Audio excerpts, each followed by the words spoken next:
Oiê! Hoje nós vamos continuar falando sobre os traços de personalidade. E a gente vai focar no da extroversão e introversão, que foi o que a gente viu, né, lá nos quadrantes dos nossos perfis.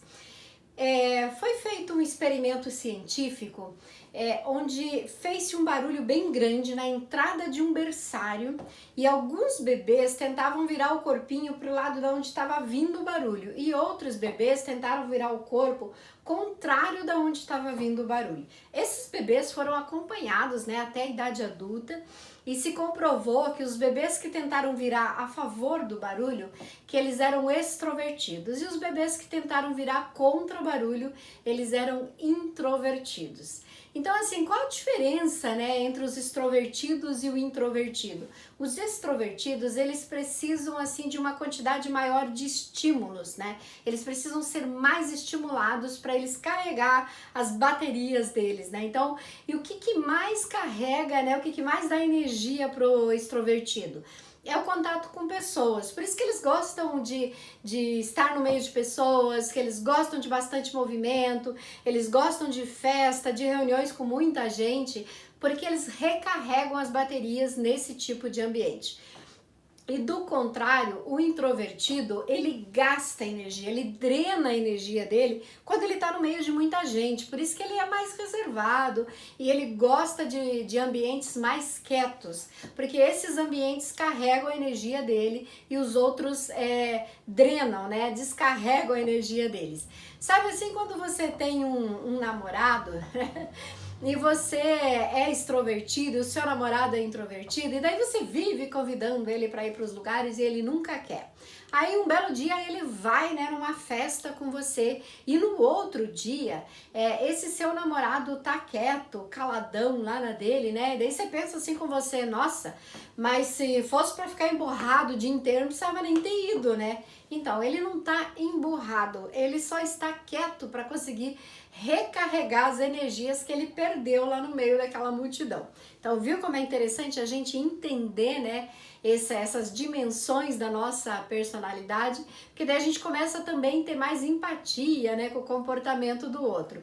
Lembrando, né, vamos supor que existe uma paleta de cores aqui, né, do azul mais forte para o azul mais fraco, ninguém tá nessas extremidades aqui, né? A gente tá aqui em algum lugar aqui no meio, mas a gente normalmente não está na extremidade, mesmo quando a gente tem um perfil puro, porque você lembra que eu falei que a gente pode ter perfis primos, né? Então um é extrovertido e o outro é introvertido. Então a gente oscila mesmo no meio aqui desses dois, dessa dimensão da nossa personalidade.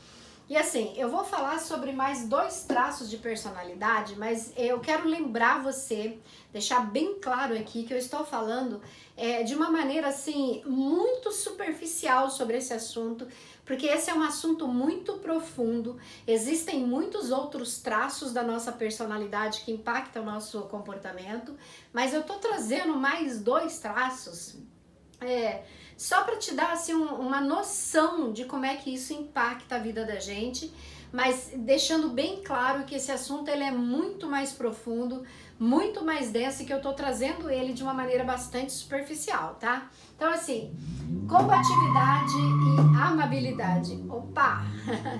Combatividade e amabilidade são mais dois traços da nossa, são mais dois extremos, né, de um traço de personalidade. A pessoa mais combativa é aquela pessoa que não arrega, né, que não corre da raia, que tá sempre enfrentando, que contrapõe o outro. Isso não quer dizer também só com relação a outra pessoa, né? É aquela pessoa que não se fica esmurecido na frente dos problemas.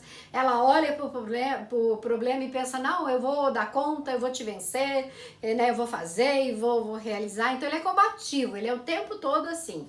E no outro extremo a gente tem a amabilidade, que é aquela pessoa que aceita, né? As coisas acontecem, ela aceita, a vida é assim mesmo, né? Ainda mais quando ela tem esse pensamento fixo, né? De que a vida é assim mesmo, de que as coisas são assim mesmo. Isso piora bastante ainda, porque ela nunca reage a nada, ela aceita tudo que acontece na vida dela.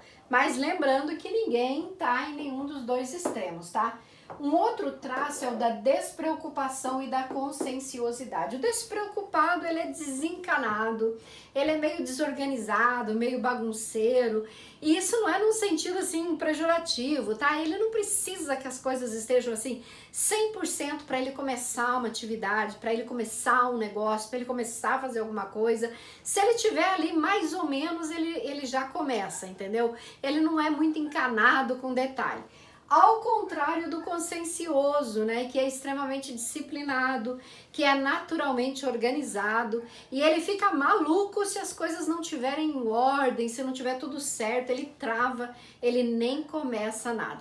Vou citar um exemplo só para ver se você consegue se identificar melhor com cada um desses dois extremos desse traço.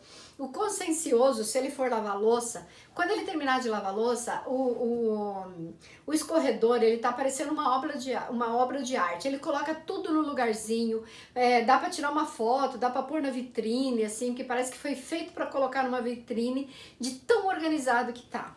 O despreocupado, quando ele termina de lavar louça, tem 50 centímetros de louça para cima do escorredor, né? Ele faz ali uma armadilha e se você puxar ali um talher, cai tudo, né? E ele não tá nem aí, ele vai lá e coloca de novo. Então eu só queria que você tivesse, assim, uma ideia de que a gente tem esses traços, que eles são mais compatíveis, né, com alguns perfis e outros com outro perfil que a gente tenha, que eles não estão nos extremos, né, que eles estão aqui pelo meio e que a gente pode ter os dois, né, mas que a gente consegue trabalhar isso, que consegue desenvolver.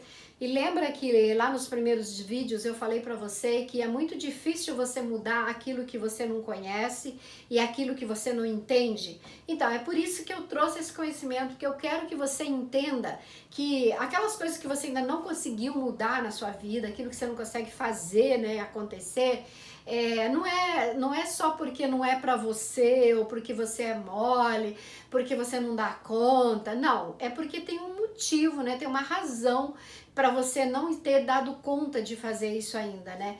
E nos próximos vídeos a gente vai falar exatamente sobre esses motivos, sobre como que a gente realiza essas mudanças de uma maneira que seja mais compatível com a gente, né? Que funcione para o jeito que a gente é. Beleza? Espero ter contribuído aí, espero que você tenha gostado do conteúdo de hoje e até o próximo. Muito obrigada por ter assistido. Até lá!